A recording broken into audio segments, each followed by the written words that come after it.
All right, we're getting started. Everybody's starting to show up. Welcome, welcome. As you are, as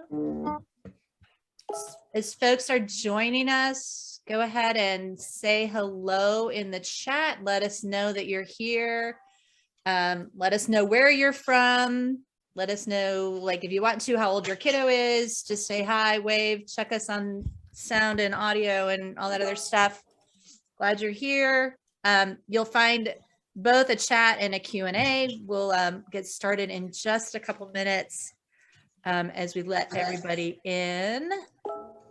Awesome. So again, if you're just joining us, go ahead and say hello in the chat. Let us know you're here and where you're from. Maybe what age your kids are. That's always helpful too. Awesome. Is there a lag in the chat, or are people just not feeling chatty today? I don't know. There we go. There we go. There's a lag. Hi, Lisa from Minnesota. Daughter is 15. I love that you're still counting that she's 15 and a half, and I wonder why that half is still important at 15. I'm curious whether she's the one claiming the half or whether that's important to you or what. So Beth has, I lost it, 15-year-old ninth graders. Beth from Atlanta, hello. I see Chicago with 17 and 15-year-olds.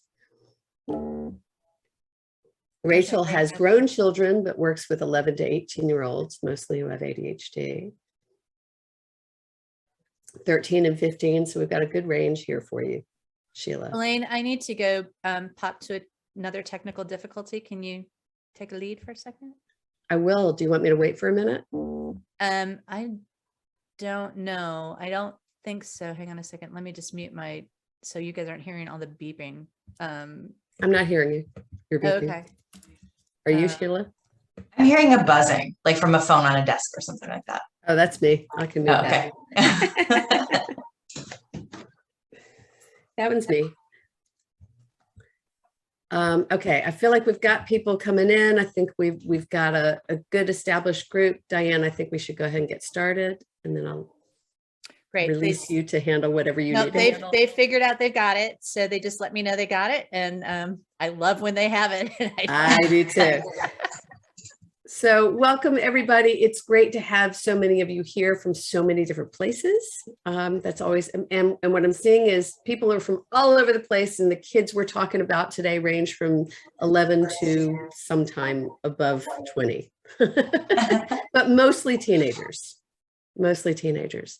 And we're really thrilled to host this webinar with our colleague and friend, Sheila from Signet. And Sheila, I know you have a last name too, but you have just been for us, Sheila from Signet. Sheila from Signet. That's great. Signet. My last name Sheila is Signet. Akbar, is that the proper way to say it? That's right, yeah. Okay. And we're really excited. We're doing more and more collaboration with them. We feel like we found a partner that gets the world of working with complex kids very similarly to the way we do. And we always love it when we find complementary partners, because, you know, we work with parents and sometimes young adults, and Cygnet works with teens and young adults, with kids directly. And so it's a really good collaboration. So we're really excited to have this conversation today. Diane, you want to introduce her and the topic, and let's dive in? Well, and so, yes, we're talking today about college readiness. And I can see that a lot of you are parents of kids who are kind of exiting high school. And I think that Sheila will bring a lot of great things to you today. I've got to find, I had your bio up, but I have it. I have it. I got it. Great. Thank you. So all good. So Sheila is Cygnet's president and COO, and she's been with the company since 2010. She loves teaching and learning and finds nothing more than rewarding than working closely with students to overcome the challenges that they face. She draws on her own academic and career experience, which had many twists and turns, and really encourages students to find their path through exploration and experimentation. As you can see, that's why she's such a good fit for us. She graduated from Harvard in 2002, worked in financial services, and then continued her academic career and ended up with not one, but 2 doctorates. So, she's an underachiever, but, we can cut her some slack. She brings her business and academic experience to her role at Signet, and it includes speaking with clients, crafting tailored solutions for students' needs, managing the administrative team. She's a thought leader for the company. She holds master's degrees from Harvard and 2 doctorate degrees from Indiana University. And today she is our brilliant guide on college admissions for complex students. So Sheila, thank you for what you're doing in the world, for bringing such grace and consciousness and thoughtfulness to the work you do, and for bringing it to our community. We're thrilled to have you. Well, thank you so much for that lovely introduction. And thank you for having me. I feel the same way about the partnership. We work with students directly, and sometimes we know that home environment has such an impact on how a student is performing or how they're reacting to things. So we love having you in our orbit, and it's great to be able to be here and talk to your audience a little bit about what we do and our approach to college admissions. I'm going to start my screen share, and while I'm doing that, I want to give us some pointers for today. I'm going to go through some slides. This is going to be sort of a high-level discussion because unfortunately we only have an hour. And this is a very nuanced topic that we could go on and on about for a very long time. So I would appreciate it if you put your questions in the Q&A. Diane and Elaine, I know you're going to help me manage that. And I definitely want to leave enough time for it to get to as many questions of yours as possible. I will share my direct contact information as well if any of you want to talk offline about your specific situation. That's my favorite thing to do, is just consult. And I'm happy to do that for any of you if you're interested. So to get to our topic, we are here to talk about college admissions for complex students. Now, high schools, both public and private, already provide some guidance on this, sometimes great, sometimes not so great. But there are 2 things that they really don't want to admit. One is their guidance is really good as long as students fit into, that nice, neat box. And the second thing is that nuanced students really need nuanced guidance, right? How many of you, I know I can't see you, but how many of you have a kid who fits into a box? None of our kids fit into a box, and maybe one fits into one kind of box and the next one doesn't fit into anything that looks like a box. Maybe it's a sphere. So I think we just need to be a little realistic about this, that, every single student, whether they have ADHD, are on the spectrum, are completely neurotypical, whatever kind of kid you have, nobody fits into a box. And at Cygnet, we really try to honor that. And I'll tell you a little bit about, what we're going to do today and why we're going to do it. So first, we're going to talk a little bit about, my journey, those twists and turns, and Signet, where all of our values and our services and our philosophy come from. I'm going to share the #1 tip for getting into college, which everyone is always clamoring to hear. You're going to be underwhelmed, let me tell you. And then we're going to talk about the high school journey and special concerns for neurodiverse students, including academics, extracurriculars, testing, SAT, ACT type stuff, choosing colleges, and then what and how to disclose any sensitive information about their diagnosis or their situation. And then, of course, lots of room for Q&A. And here we are diving into Cygnet's core values. These are the values that guide everything we do at Cygnet, help us decide, who to hire, how to train, what are we doing with students, what clients do we take on. And I want to tell you a little bit about where these came from. So growing up, I never fit into that nice, neat box. And neither did my business partner, Jay. Someday I hope you all have a chance to meet. He went to college, also went to Harvard, as a physics major.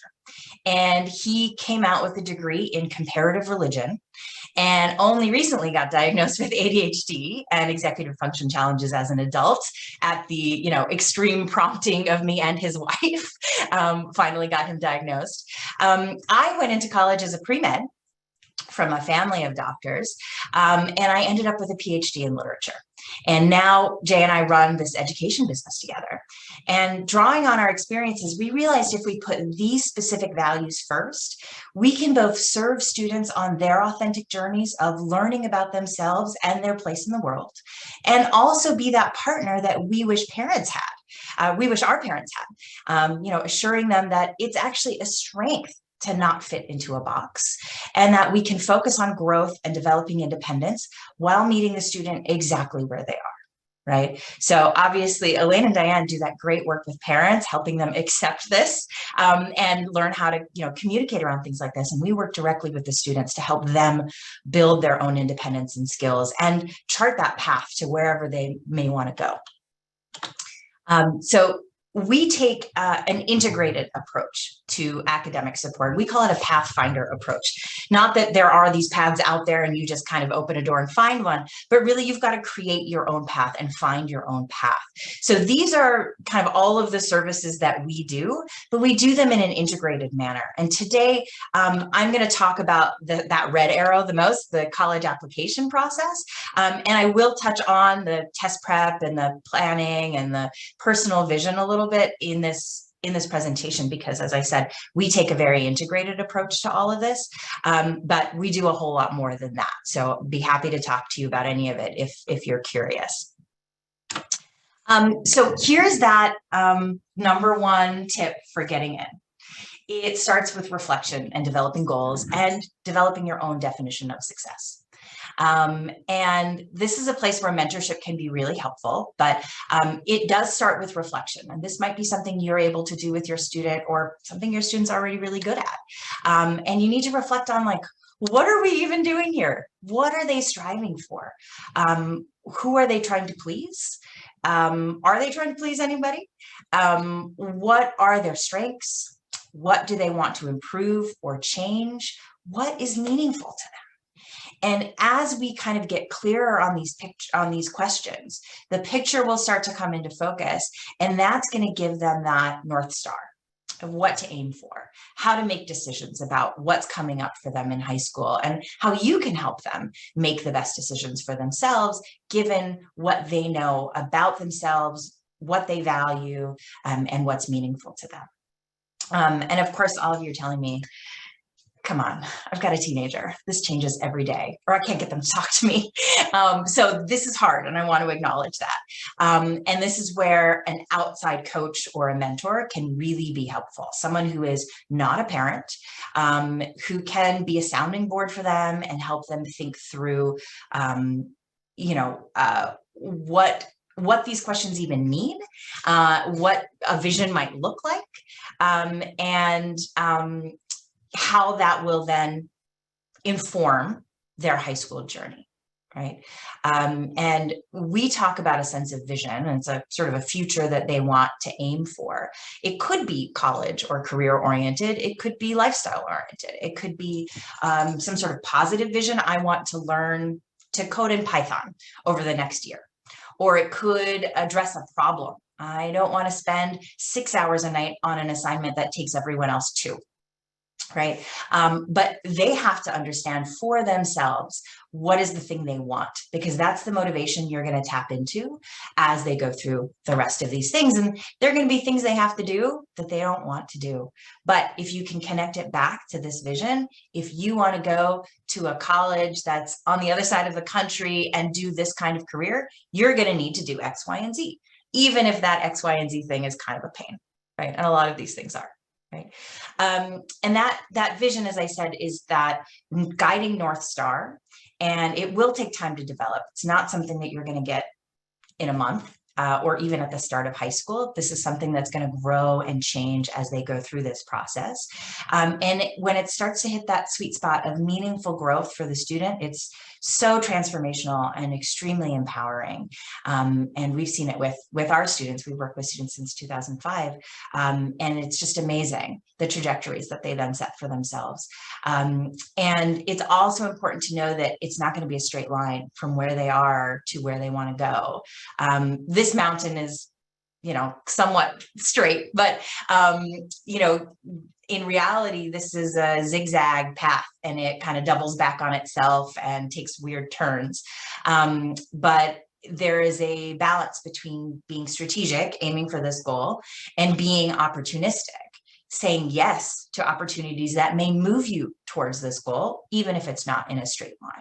Right? So this is all kind of about the mindset and the work that is underlying everything that's going to fuel your students' growth and education and eventual college success. Right? So like I said, this is our number one tip. I say parents are going to be underwhelmed because you've probably heard some version of this before, and it's really hard to do. So a lot of people just don't do it. But if you can do this, you're going to save yourself so much stress, or your student is going to save themselves so much stress and, questioning and self-doubt over the course of high school. And they're going to have something to hold on to when what we call that high school whirlpool starts going, when they hear their friends are doing this expensive summer camp, or starting test prep in 9th grade, or, so-and-so's friend is the dean of whatever college, and we're getting an internship with them, and starting to feel like, oh, should I be doing those things? Am I doing enough? Am I enough? Right? If they can really center themselves on this vision, they may still feel some of those things, but they are going to have a foundation to rely on to help them, help guide them through those sorts of things that are very common in high school. So this all goes to, one of my favorite mottos is plan ahead and stress less. It doesn't mean you do everything now. It just means take a longer view and understand what's coming up and how you want to navigate it. And of course, in the moment, you might have to change your plan. But if you do have a general understanding and a plan, you cannot worry that you've missed something. And you can, again, rest on that foundation of knowing what is organic to you and your student and what feels right. And not just because someone else is saying, oh, you should probably do this. All right. So now we're going to get into the real meat of what I wanted to talk to you about today, which are the concerns that often come up for neurodiverse students. And if neurodiverse doesn't describe your student, that's okay. Everything we do at Signet is very individualized. So even if your student is neurotypical or has a totally different set of needs from someone with learning differences, this sort of approach is going to serve you, because it really identifies, at least in this presentation, we're focusing on 5 key milestones, and gives you a way to think about them, not a prescription for what to do. Right. So let's start with academics. There are often things that get in the way of quote unquote good grades. Some students might get diagnosed with a learning difference late in their high school career. They may have trouble finding the right supports, or even accepting support, getting accommodations in place, either in school or on a test. And then a lot of the times, and I'm sure Elaine and Diane, you've seen this a lot of students, they have these struggles and they internalize them as personal or moral failings. So you get the whole emotional side of things that is also presenting an obstacle to them, performing at their best or reaching their potential. So I really encourage families to think about what classes they're choosing carefully to reduce the impact of some of these obstacles and just stay aware of them. And the best thing you can do is sort of define your own goals and reframe your own success, or your definition of success, as I was saying, when you choose your courses, right? There are a lot of different purposes or things that can come out of the classes you choose. You could be choosing a class to get a great grade because you know it's going to be easy for you, or this is something that a student is already very passionate about, so you know they're going to be really dedicated to it. And it could be a great way to showcase their strengths or demonstrate some interest of theirs. Right. But even if an A is not in the cards for them, they can still master the content or the skills of that class.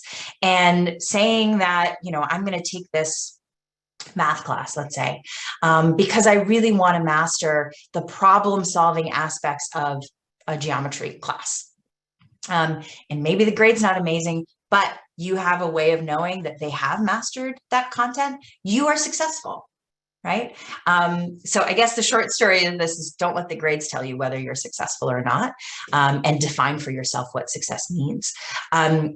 Choosing classes carefully can also help fuel curiosity. If you notice that your student is really interested in a certain type of literature, if there's a class that might touch on that, that could be a really great thing for them to continue exploring, to find some new strength in.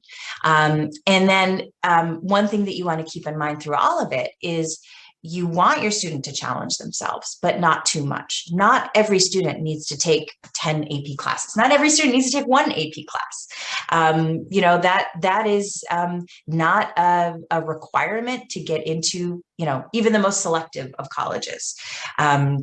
So you want to think very holistically about, you know, what is the knowledge your student needs? What is the knowledge they want to be exposed to and they are curious about?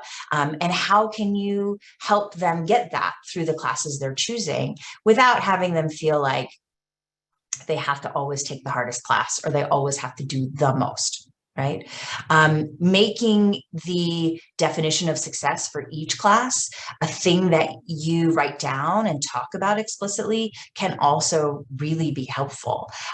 Just to have that, you know, reminder when grade stress flares up, as it always does, to look back and say, wait, why did I choose this course? What did I want to get out of it? That can be really just a wonderful, warming, comforting thing to do. And remember, you know, take some of that pressure off. But it will also come in handy later when you are thinking about your story. And I apologize, I'm saying you, and I sometimes mean the student and sometimes I mean the parent. So I'm going to try to clear that up for myself, but I hope I'm not confusing anybody.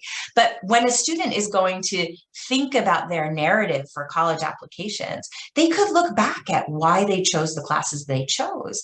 And that could be a really important part of the story they end up telling, right? So we talk about doing a semester reflection. Every semester, at the beginning of every semester, you look back over the last semester, you look forward to this current semester, and you define those goals.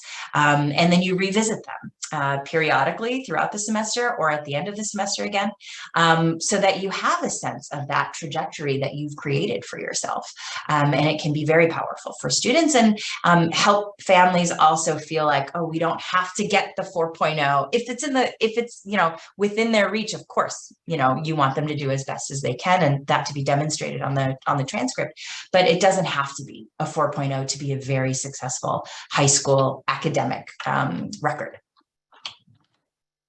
All right. We'll talk about extracurriculars as well, and I'm sure you'll notice some themes here, but getting involved can be a really holistic strategy for success. And when I talk about success, I tend to think about, you know, whatever your definition of success is, it's not always getting into a college. It might not be college at all after high school, but it might not even be, you know, super selective college. It could be a number of different things after college. But really, when I think about success, it's getting the most out of your education, right? They are in an educational program right now. And I could tell you, I did not get the most out of my high school education. I could have if I were a little more intentional about it, right? But extracurriculars are one of those places that a lot of people don't really think about as related to getting the most out of your education, but especially for the students with learning differences or executive function issues or any kind of challenge, extracurriculars can be a huge cornerstone in helping them develop the social emotional skills, learn other academic skills, bond with friends who can then study with them, or even get exposed to career interests, right? So I just pulled out a few examples here, but if you have a student with ADHD, you know that exercise or team sports can really, really help get some of that energy out, right? And if they have some social challenges, that team sport can be a great way for them to make friends, learn about teamwork, learn some other social skills, and have a family really in their team to rely on. Giving back, doing volunteer work, even if it's educational volunteer work. They may not think they're capable of that, but everybody is capable of teaching someone something. That can inspire a lot of growth and self-confidence in students. I have a student this year who has dyslexia, is on the autism spectrum, and has a processing speed challenge. And he fell in love with coding when he was quite young, because it just sort of made sense to him, right? He actually wrote about it in his college essay that like the spelling of words in English never made sense, but a computer language always made sense because the computer did what he told it to do.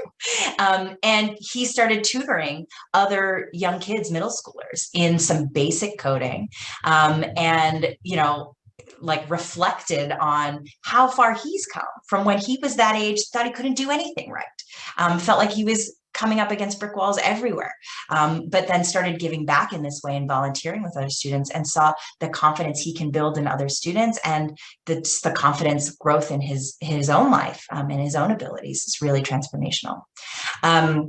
So end of the story here is that activities can really reveal those strengths, develop passions, or even highlight academic and career interests for students. And of course, colleges, if you are thinking about college as one of the goals here, colleges love seeing students who are involved, because they want students who are going to come to their college and be involved and give back and, make the student life on that campus a really vibrant, interesting, diverse place, right? So there is a real role your students can play in all of that at a college, and they need to demonstrate that in high school. But our philosophy is you don't do something so that it looks good for a college application. You do the thing because it's meaningful to you and it's going to help you get the most out of your education. And then the college application is this beautiful document that captures all of the wonderful things you've done in high school. So extracurriculars, the last thing I'll say about this is, a lot of people will call me and say, well, colleges don't want anyone unless they've, started their own business or cured cancer or something like that. And yes, there are some students who do that. And it's so rare and amazing that that's why you hear about it on the news. The vast majority of students are not doing things like that. If we were, we would be in a different world, right? If everybody was doing something that amazing. But this can be a small thing. It doesn't have to be, 10 hours a week. It could be a half an hour a week that they're volunteering at the library. Any little thing that they can do is going to help them grow as people and help give back to their community. All right. And like I said, I am kind of flying through this, so please do give me lots of questions later. I want to talk about testing, because sometimes a test score can be a real boon for a student if they just naturally don't perform well in school, or their school performance doesn't reflect their potential, their intelligence. Sometimes a test score can be a really great place to demonstrate that, because some students just do well on these tests.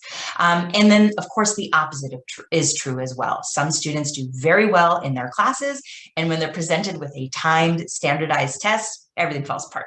Right.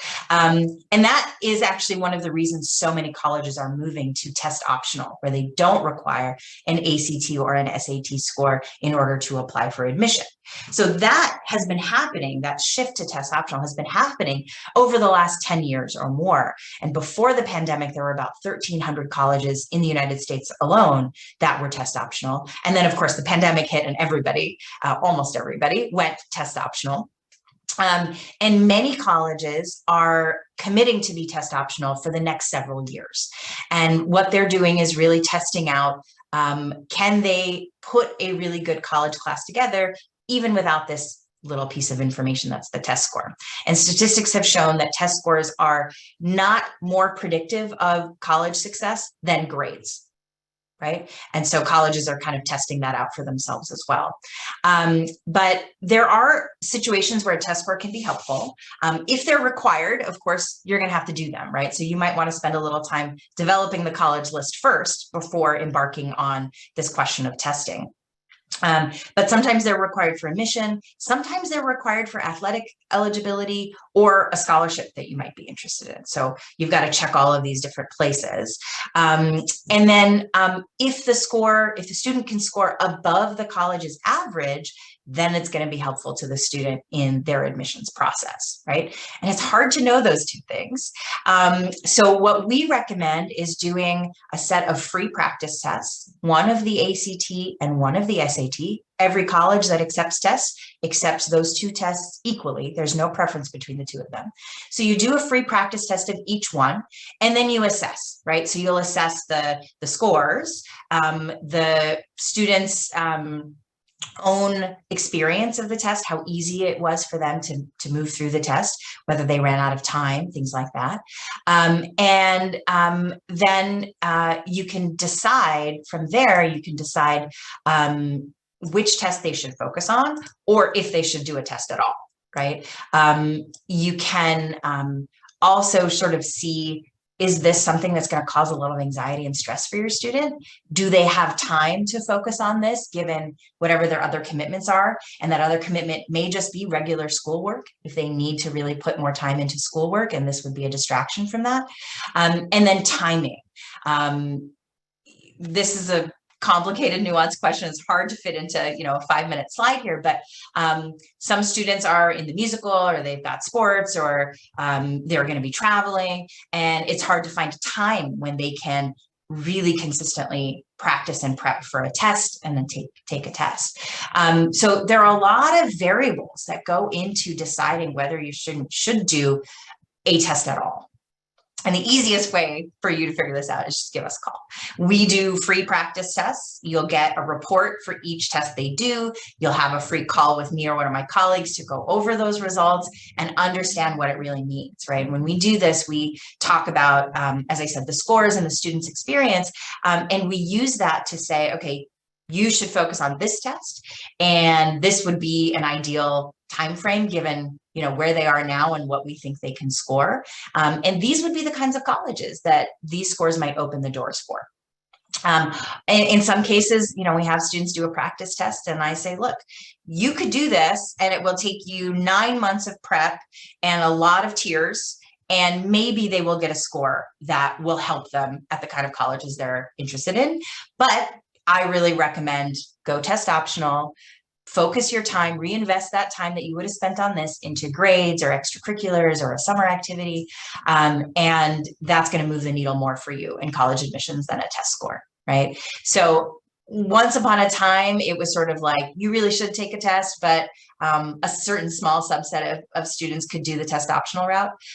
Now it's really, those three things are kind of equal, ACT, SAT, or no test. And, we hear a lot of students saying like, oh, it's test optional, I don't need to test. But there are certain situations, like I said, where a test is going to be helpful to a student. So it's worth exploring and then making an educated decision about what to do and when to do it. All right, now we're going to get to choosing colleges. This is probably one of the most challenging parts of the process. And it's also one of the most overlooked parts. At Signet, we spend a lot of time on this part of the process, 6 months or more, because we know that if we get this right, everything else is going to fall into place, right? And the general philosophy is you got to find a school that is a good fit for your student. Right? It's not the school that's the highest ranked in US News. It's not the school that you want them to go to. It's a school that's going to meet their needs and their preferences. And those needs and preferences could range from academic to supports, to social needs, to a certain environment, area of the country, a certain size. It really ranges, all the different ways you can think about fit, but it always begins with your student, right? So this is where that personal vision is going to come into play again. Hopefully part of that personal vision is starting to hone in on what they want to do, what they really want to study, how they like to learn. And if you can identify those preferences and again, make them explicit, you can start to narrow down the colleges that you're looking at. And there's some great search engines out there. Big Future is one that is put out by the College Board. Niche is another great one. And there are, you know, many, many more. But if you start with those broad strokes of, I want a campus that is in the Southeast and less than 5,000 students and has this kind of approach, you know, they have a co-op program, or they're on a block schedule, or they really encourage students to do research at the undergraduate level. You can start narrowing down the 7,000 colleges in the United States down to a more manageable list, right? So you start broad, get a little more specific. It's also very important to think about not just aspirationally what the student wants out of their college experience, but what the student needs. I can't say that enough. Right? If they need a very structured living situation, you've got to go and look for that.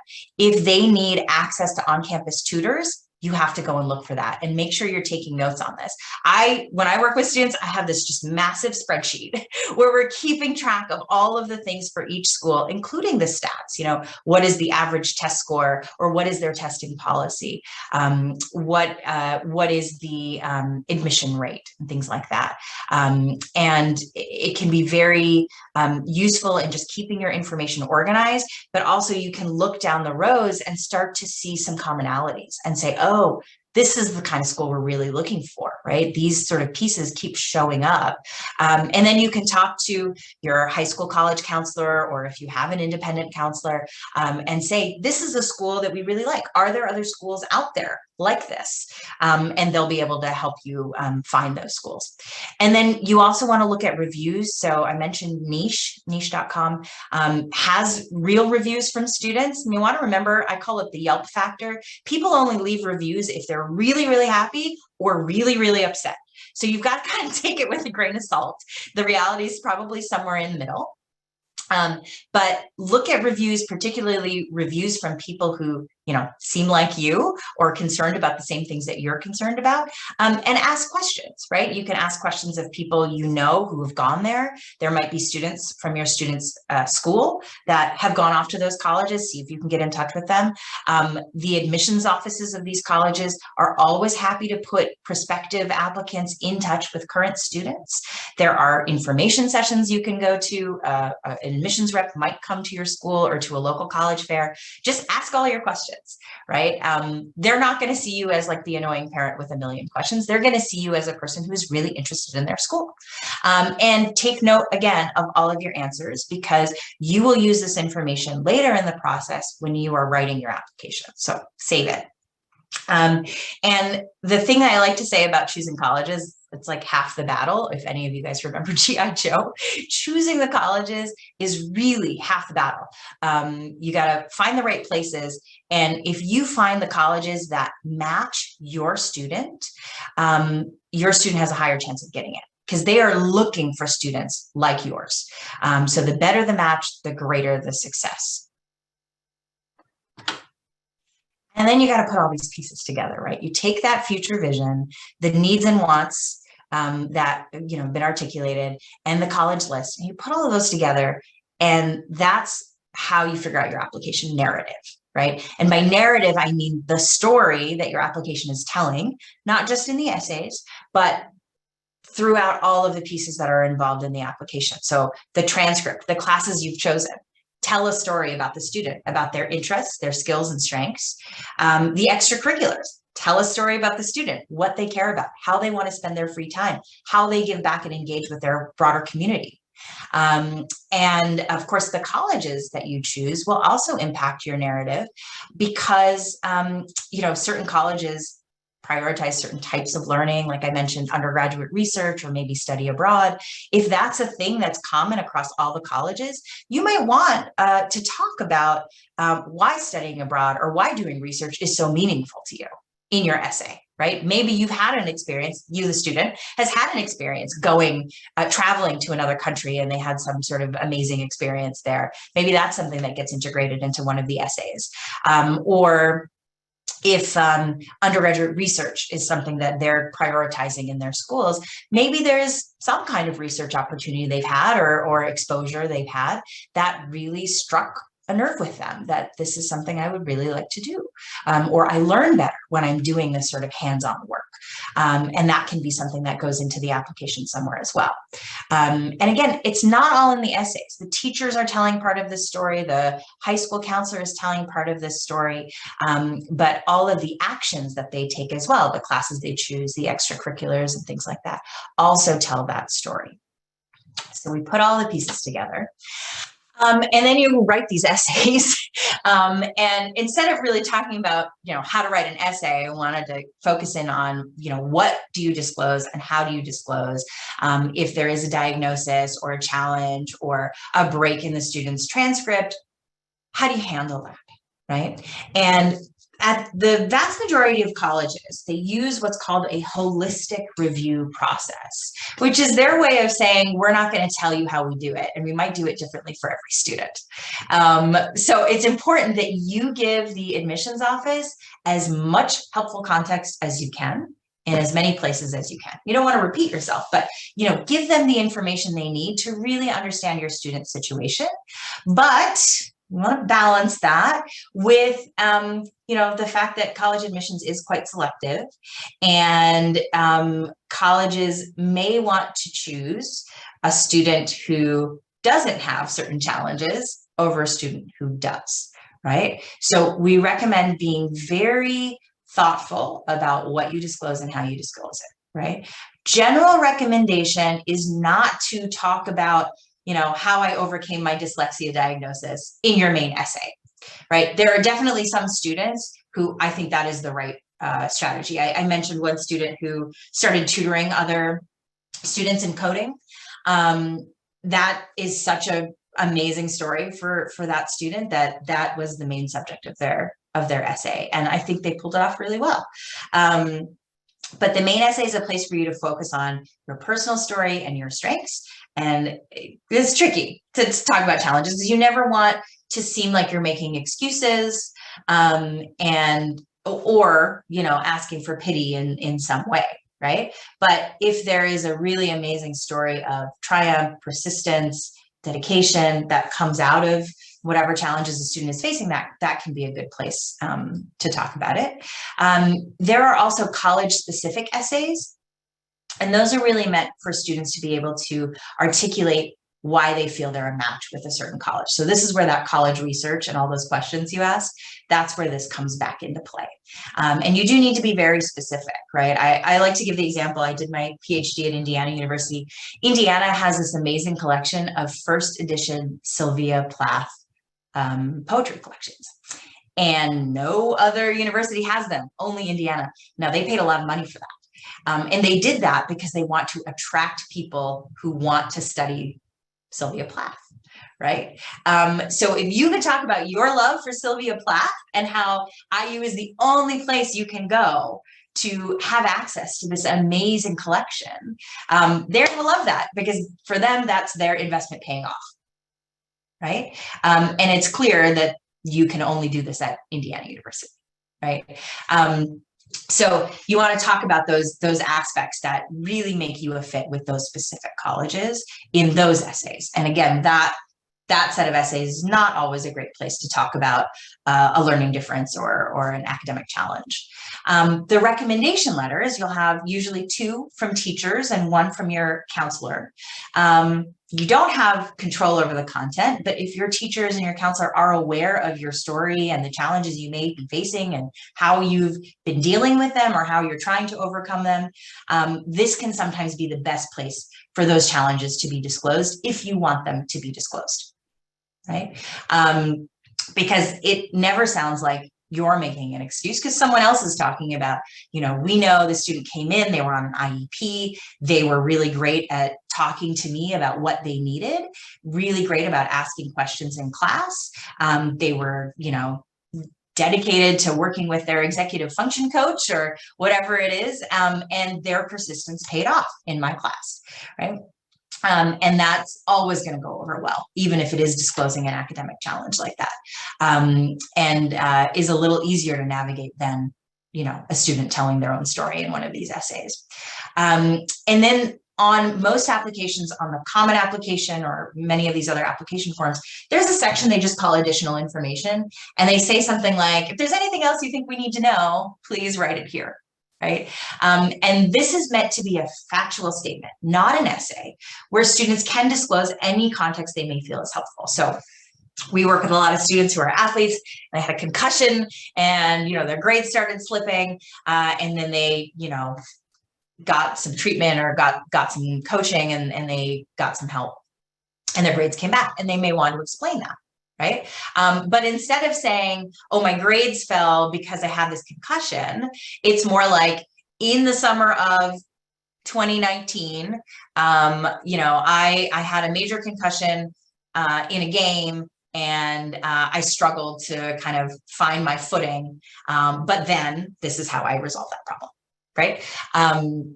You kind of don't bring up the grades, but you talk about the underlying thing. Right. So I have seen people try to spin their challenge as a strength, and that can be really good, but you want to be careful about not drifting into essay mode. Right. This is meant to just be very straightforward and factual, where you're disclosing something you think they need to know in order to understand everything else in your application. Right. And there is no requirement that you disclose a learning disability or a medical issue or anything like that. No requirement whatsoever. And for a lot of students, our recommendation is don't say anything about it. If your transcript doesn't have any blips on it that you need to explain, you don't need to say anything. And even if it does, you still don't need to say anything. But of course, once you get in, you want to be very transparent with the college so that you can get the right supports in place for your student, right? And you don't have to worry that this is a bait and switch. You're not doing anything wrong by not disclosing. But this is a very nuanced thing, and something I recommend you all discuss with your college counselor in school, or if you have an independent counselor, you talk about with them, because it's tricky, and you really do want that nuanced advice. All right. So now I'm going to stop talking. We're going to do some Q&A. I see a lot of questions here waiting for me. Diana, Lane, do you want to take it away? Come back. Yeah, welcome. First of all, thank you. That was awesome. I appreciate, many of you have put your questions in the Q&A box, and we really appreciate that. Those of you who have put your questions in the chat, if you could throw them into the Q&A box, that would be super helpful. Mm-hmm. I want to start, before there were any questions, I had one. So I'm going to start, I'm going to take the moderator's privilege and say, because you talked early on about planning and working with your kids to create a plan. And we were just talking about this in a coaching group earlier this week. For a lot of kids with complex issues, plan really is a 4-letter word. Oh, yeah. Yeah. So what's your guidance for parents in that situation when the kid hears the word plan and they shut down? Because let's be serious, that word is enough to shut them down. Yeah. So before you answer that, I'm just going to say once again, if you've got a question, please put it in the Q&A box. That will really help Diana me moderate it. And Sheila, talk about Thank you. Yeah. Thank you, Elaine. That's a great question, and definitely a great point. We see a lot. A lot of this does take a certain amount of buy-in from your students, and it may be more than they are willing to give you. So that is a hard situation to navigate. And sometimes it's a matter of giving them the broader context, right?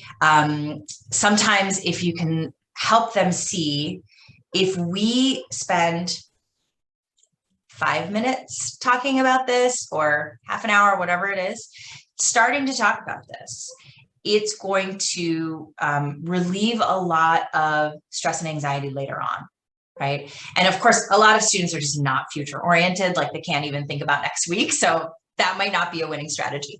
But for a lot of students, they can say, okay, I can see I saw my older cousin go through this, or I know, a senior this year who was talking about how crazy this whole thing was for them last year. I want to avoid that. So, all right, I'm willing to hear you out on this PLAN, right? Some students really resist the idea of a plan because it just feels like so much work. I mean, I'll be honest with you, as a parent, I resist the idea of a plan because it's like, I'm doing so much already. How dare you ask me to do one more thing, right? I get that. But this is the kind of plan that if you can find the mental space for it, it is going to save you hours of work on the back end, right? So trying to just keep that perspective of like, this doesn't have to feel like work. And even if it does, it's going to save us work on the back end. That's going to be really helpful. So Sheila, Diane, can we stop sharing the screen so we can see Sheila? Yeah. First? Sure, yeah. Well, yeah, and I kind of want to jump in here, Sheila, because so as a planner, right, and as a parent of a complex kid, one of the things that I feel like can work is that you can take someone through a planning process without making it about the planning process. Absolutely. And so it's just sort of like this sort of just even dreaming together about what do you think it'll be like when you're in college? What are the things that, it's like you ask creative questions, you're forming a plan on your piece of paper. You're maybe, if you've got more executive function than your kid does, and I'm not saying that everybody in this audience does, but if you do, you could manage the plan for them and work them through it theoretically without them even knowing you're creating a plan. Yeah. And that's really what our coaches do. We never sit down and say, here's a template, let's fill it in. We're going through this. It's more of a conversation. And this is about their future, right? So like you're saying, what kind of college can you see yourself at? Or like, what do you imagine when you are 19 years old and living on your own? Like, what are the things you're most excited about? Well, and what we would offer is that it's not just a conversation. It's usually several conversations. It's lots of conversations, little conversations over time can be really, really powerful. The other thing I want to just acknowledge, I love about what you said, we teach a construct that you actually modeled beautifully, which is called the design. And it's making an offer before you make an ask, right? So the offer was, this is going to reduce your stress. Before you said, can you talk to me about this for a few minutes? Like giving them some gift before you ask them for something that acknowledges their experience can be really, really powerful. Right. And I also think, if you subscribe to our philosophy that this is about the student and their future and helping them take ownership of their future and their education, if you can put that out front, that is usually very motivating to students. Students are often suspicious when mom or dad come to them. Like, wait, no, you have an agenda here. I can't, you're not going to let me do what I want to do. And that's why, working with the college counselor at school or an independent counselor or some other kind of coach can be really helpful because a student is going to believe that person is invested in what they want. But making this about them is really key. Like, I want to help facilitate your journey towards whatever it is you want. So let's talk about some of the things that you want out of your life. So, and this is why we love Signet so much, because it's so in alignment with what we're all about. Yeah. All right. I'm going to put a couple of questions together for you. Sure. So one person is saying, well, it's actually the same person. So my student can take regular and honors classes and get into a selective school, even without the target weighted GPA. This is a very good question, Patricia. So bottom line, the question, because there are a lot of other questions, but that was like, it's almost a yes or no. But I hear that there's nuance. It's a nuance. It's absolutely a nuance, right? The averages that you see on a college's website or in one of these search engines are averages. There are people who are well above those averages, average GPA or average test score, and there are people who are well below, right? And it's really about that holistic process of what else are they bringing to the table in terms of their community engagement, their leadership, their own personal qualities that a teacher may talk about, that the admissions office wants to have in their incoming class, right? So it's not always about the grades.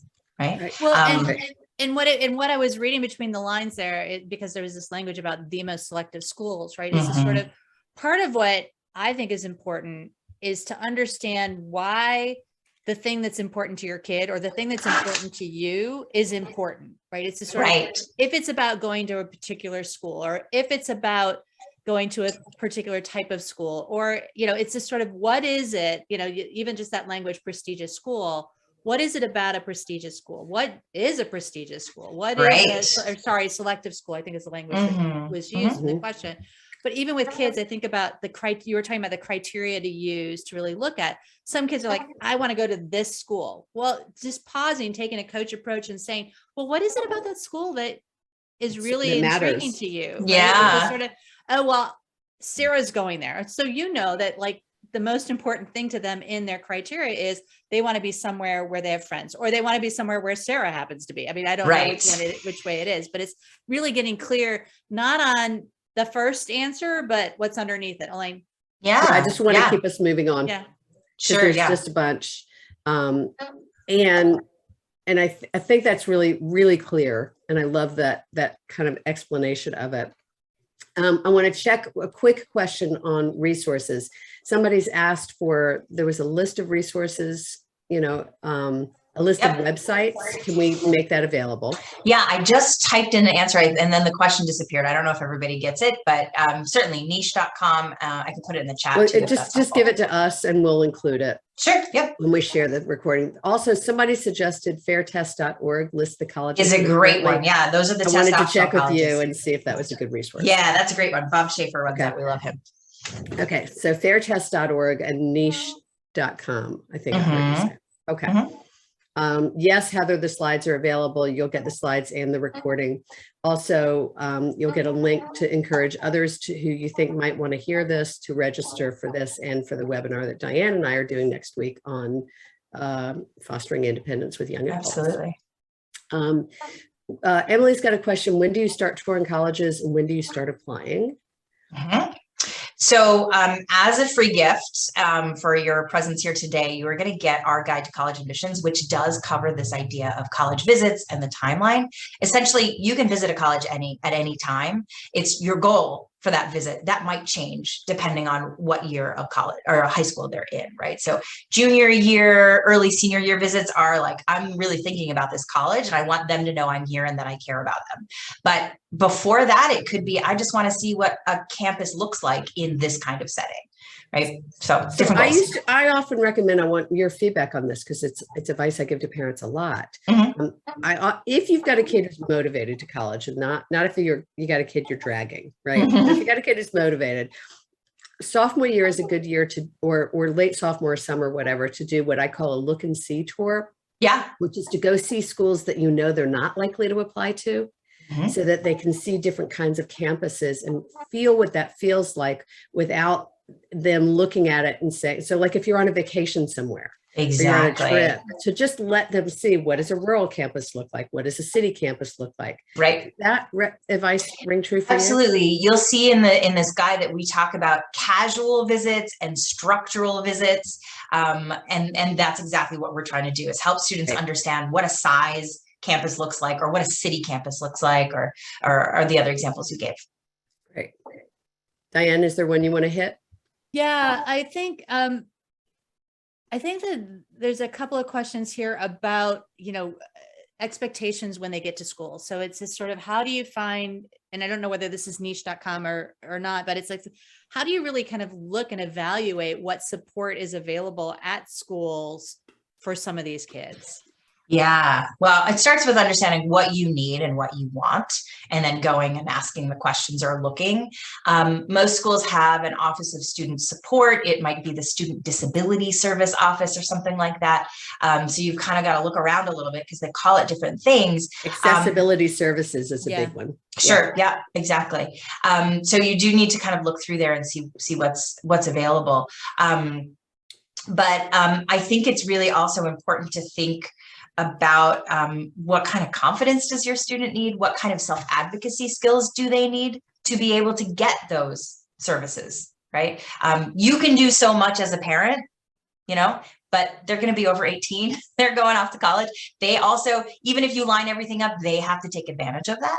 So I think building that kind of competency is just as important as making sure it's available at the school. So true. So true. We do a lot of work with parents on guiding you to help your kids learn to ask for the help they need. I will say that what I've learned is that if you're visiting a college and you think your kid's interested, you can go to the disability office or the accessibility office. The admissions office won't know you've been there. Mhm. So it doesn't reveal your kid's status. If you want to go meet those people and find out, you can do that when you're on campus. That's a great point. Okay. There's a question about my son's an extreme introvert and doesn't talk much. How do you help him get noticed? And I'm going to extrapolate that to what are suggestions for helping students be noticed and achieve their goals? Yeah, well, there is actually a really great book. I can't think of the title now, but about like introversion and the college process, right? Because the college process very clearly rewards extroverted leaders who are very, social, and they make an impression on a teacher. But the thing that might be helpful to do is to have a conversation with people at the school about your student's introversion, or have them say, hey, I'm really shy, I'm really introverted, and these sorts of things don't feel comfortable to me. Maybe they're working on it, but just disclosing that can help just change a teacher's attitude towards somebody. I know there were people in my high school that were very introverted, and my teachers thought that they just didn't care and they didn't want to participate or they didn't want to learn, but really it was something else going on. So the more you can make people aware of that, the easier time they'll have, and they may still get a really great recommendation.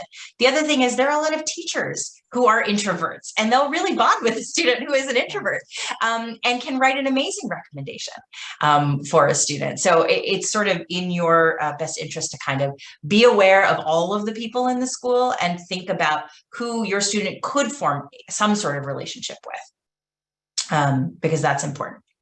I want to go back, and there's a specific question here in the conversation around the admissions process. And I think that particularly those of us who are older, the admissions process and how a school decides who's a good fit and not a good fit is very different. And it's kind of like this sort of, it's not just about grades. It's not just about test scores. It's not just about extracurriculars, although all of those things come into play. But this particular question is, do I have my kid go to a less challenging school so that they can get better grades instead of leaving them at the challenging school and having them risking getting C's? Will that, which will help them better get into college, right? And I don't know that there's an answer here, but talk about that a little bit. Yeah, sure. So colleges take two types of context into consideration when they're evaluating a student. One is the student situation, right? Are there challenges? What kind of family structure or living situation are they in? Do they have older siblings who are in college, or is this the first time this family is even exploring the idea of college? So there's that kind of context that they take into account. And then there's also the school context. So admissions officers make it their job to understand the schools that these students are applying for. So most admissions offices have regional admissions officers that go to all of these schools, or it's their job to have a relationship with the college counselor at all of these schools. And schools also put together a school profile, which talks about how they do grades. Like, are they on a semester or a trimester system? What courses are available to students? So some schools have decided not to offer AP courses or structure their courses in a way that's different from another school. And colleges need to be able to understand that so they can compare one student from one school to another, right? So to some extent, they will be aware of this is a more rigorous school than that, and the grades might mean different things because of it. Right. But I think for that particular question of should we go to a different school that's less challenging so they'll have better grades, I think you need to think about it holistically, right? Are the bad, quote unquote, bad grades, and not bad grades, the lower grades, let's say, are they affecting the student in some way? Are they missing out on opportunities? Are they internalizing a failure? Or is there a way for them to, get better grades with coaching support or tutoring or whatever? What are they going to give up if they go to this other school? Are there social relationships or teacher relationships at the first school, so important to their motivation and their sense of confidence that if you take them out of that, even though this other school may be quote unquote easier, everything falls apart, right? So it's not really just a calculus about what the GPA is. Right. Yeah, well, and I guess I would throw in there as well, because I went through this with both of my kids and honors classes, AP classes, that sort of thing. A lot of times these kids, especially the 2E kids, they get bored if they're in classes that are not as challenging for them. And so it's helping them figure out, would you rather be challenged and not do as well? Or is it more important for you to do well and knowing that you won't be challenged and you might need to find a way to kind of drag yourself in the class and the environment of the students, right? And that's what you were just alluding to. You know, if they like high achievers, super smart, intellectual conversations, your kid may have a harder time in a class where the kids are less likely to be like that. Yeah, absolutely. I remember saying to one of my kids once, would you rather be an A student in a C school or a C student in an A school? Yeah. And it was just not as a decision, but for her to start thinking about what's really more important to me, the level of conversation that's happening or performance. Right. And I didn't want to prescribe that for her. Yeah. So I know that we're over time. I want to ask if do you have time for one more question? I do. Yeah, of course. Extrapolating, because there have been a few questions and comments throughout the day. We haven't spoken directly to a lot of parents in our community. Their kids will start at a community college. Yeah. The idea of wanting to go to a 4-year college or maybe a 4-year track. Sometimes they're going associate degree, but starting someplace closer to home before they move in another. Can you just speak to that a little bit? Yeah, I think that's a wonderful pathway for a lot of students. The community college system in the States is actually very, very good. And many community colleges have what they call articulation agreements with a 4-year college in the area or multiple 4-year colleges in the area, where if a student maintains a certain GPA, they are automatically accepted to that other school. So, you know, I live in California. This is a big thing here. There are the Cal State system. There's a whole really wonderful system of community colleges here, and they all have articulation agreements with the University of California system. There are a lot of students who start at a community college and then they transfer and get a degree from UC Berkeley, which, you know, everybody talks about Berkeley as also a top school, right? And so that's a perfectly fine pathway.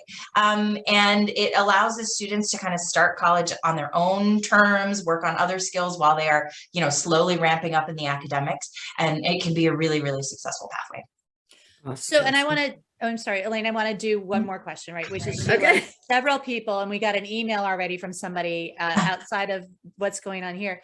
People are interested in your services. How do they connect with you? How do they figure out whether your team might be a good fit for their student? Sure.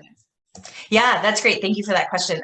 Yeah, so I'm going to share my screen again so that you all have it, but there's our website. You can look around on our website. That's my email address. That's the office phone number. It also rings on my cell phone. So sometimes you'll actually get me when you call, but give us a call. We're very consultative. We, you know, will not pressure you to sign up for X, Y, or Z. We really want to help you understand your situation and what services that we offer or someone else offers could be helpful for you. And for us, it's really about fit, right? As much as we want your student to find a fit with a college, we want them to find a fit with a coach or a mentor or a college advisor.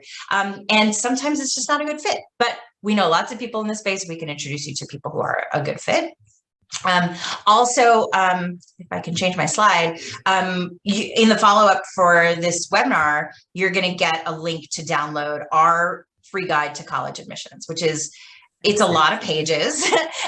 You'll have an outline of the overall college process, some actual practical advice on developing the college list, links to specific tools that I talked about, our spreadsheet, you know, tips for writing the personal statement, interview prep, and a whole lot more. And so I recommend you grab that, you go through it. You know, it's meant for a general audience, but again, the things you heard here will show up there. And then, you know, that can help you see if our approach might be a good fit for you as well. Fabulous. Everybody, thanks for being here. Thanks for what you're doing for yourself and for your kids, for tuning in, for paying attention. And Sheila, oh my gosh, thank you so much for your wisdom and for the beautiful work that Signet is doing and that you're doing there. You really, I love the collaborative consultative approach. It's so in line with the coach approach. Thank you so much. I really enjoyed myself, and you guys are great, and I love the work that you do. So yeah, let's do this again. Sheila. Diane, anything else? No, thank you all parents for taking an hour out of your day, whether you're listening to this live or whether you're listening to this on the recording. Appreciate where you're at. Know that both Impact Parents and Signet Education are here as great resources for you as you go through this process. And thank you for what you're doing for yourself and your kids. Capture the chat, and if you want to share the link for this webinar recording as well as for next week's webinar with friends and colleagues, please do. Great. Thank you all. Have a great day. Thanks, everybody. Bye.